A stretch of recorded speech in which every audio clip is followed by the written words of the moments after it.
मंजिल मंजिल रह जाती अगर मानव का इतिहास न होता।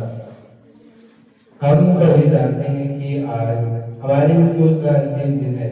आज हम आपसे सामने अलविदा कहने के लिए खड़े हैं। वैसे तो आज खुशी और दुखी दोनों का दिन है कि हम हमारे उज्जवल भविष्य के लिए आगे बढ़ रहे हैं। और दुख इस बात की है कि जिस विद्यालय में हम एक साथ परिवार की तरह रहे, जहां हमें अच्छे दोस्तों और शिक्षक मिले, सही सुझाव, सही मार्गदर्शन दिखाया। आप लोगों ने ही हमें पढ़ाई कर आगे बढ़ा जा सकता है। ये हमारे लिए प्रेरणा बना, जिससे हम पढ़ा जा सकता है। ये हमारे लिए प्रेरणा के लिए बना जा सकता है, जिससे हम पढ़ाई कर आगे बढ़ने की सीख को सीखते हैं। आप सब अच्छे से पढ़ाई कर हमारे आदर्श बने, जिससे हमें भी पढ़ाई की रुचि को बनाए रखेंगे। सभी टीचरों द्वारा दिए ज्ञानों को सही तरीके कि आप जीवन के सफर में पहली सीढ़ी व जिंदगी की सही चुनौती में कदम रख रहे हैं।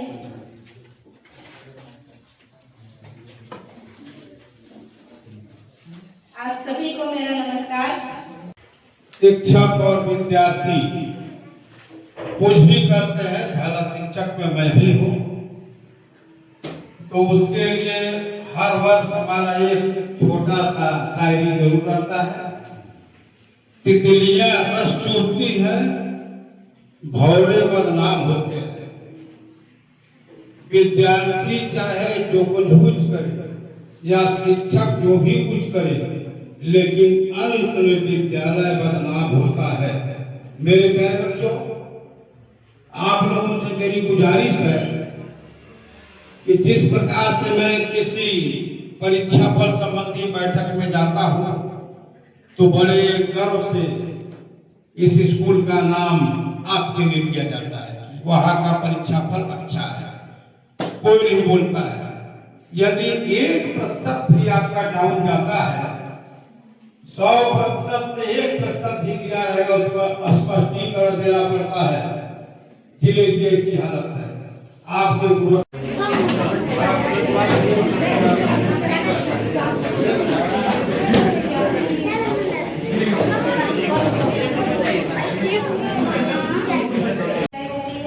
और ये जो वहाँ से जाते हैं, मतलब संस्था छोड़ के दूसरे जगह जाते हैं, वो विदाई होती है। तो प्यारे बच्चों, मैं आप लोगों से यही कहना चाहती हूँ कि अभी बहुत कम समय है, तो आप अपना इस समय का आप लोग इज्जत कीजिए, तो आप लोगों को जरूर सफलता मिलेगी।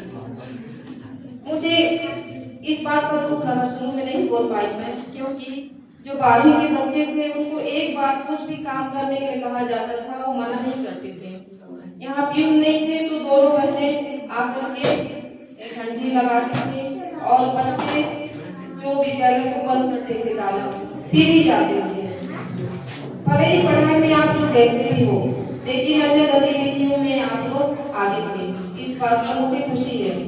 तो प्यारे बच्चों, जहाँ भी आप लोग रहोगे, अपने माँ बाप का, इस विद्यालय का मान रखना। अपना नाम, विद्यालय के पढ़े हुए बच्चे जो भी हैं, शादी ब्याह में भी उनके परिवारों से हम लोगों को एक न्योता आता ही था। सुशील के शादी करत हूँ, कल लड़की के शादी करत हूँ, जरूर आई। तो लेकिन कोरोना के बाद थोड़ा सा वो कम हुआ है, लेकिन हमारे रिश्ते ऐसे रहने चाहिए, इतने मजबूत रहने चाहिए कि आज विदाई के बाद भी चाहे बच्चों को कोई अगर समस्या आ गई है, या आप लोगों को भी कल को कॉलेज जाना है और बड़े इंस्टीट्यूट में कहीं जाना है, नौकरी चाकरी में जाना है, तो घर में तो आपके माँ पिताजी, बड़े भाई बहन सब आपके संरक्षक हैं, आपके गार्जियन हैं, आपके अभिभावक हैं।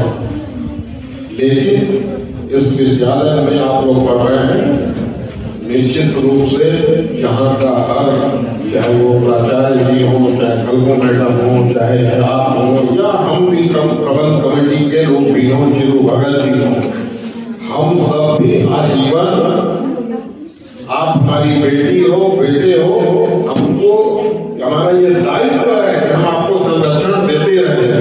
कभी जीवन में आपको कोई मुश्किल आए,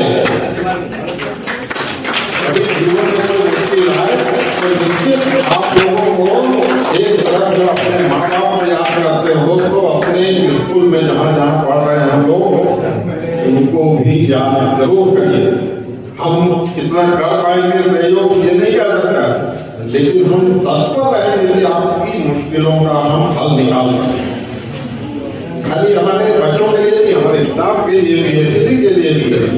जब हम इस परिवार में ग्रामीण विकास परिषद के आदर्श पब्लिक स्कूल के परिवार में शामिल हो गए हैं तो निश्चित हम सबकी जिम्मेदारी है कि अपना दुख दर्द सुख सब आपस में हम बांट सकें, और तभी ये जो विदाई का क्षण होता है ये सार्थक हो सकेगा कि विदाई के बाद भी हमको आपकी चिंता रहे और आप लोगों को भी अपने परिवार की चिंता रहे। वो परिवार आपका घर परिवार एक है, जहाँ आप शादी होकर चले जाते हो वो परिवार एक हो जाता है। तीसरा जिस विद्यालय में आप पढ़े लिखे हो ये भी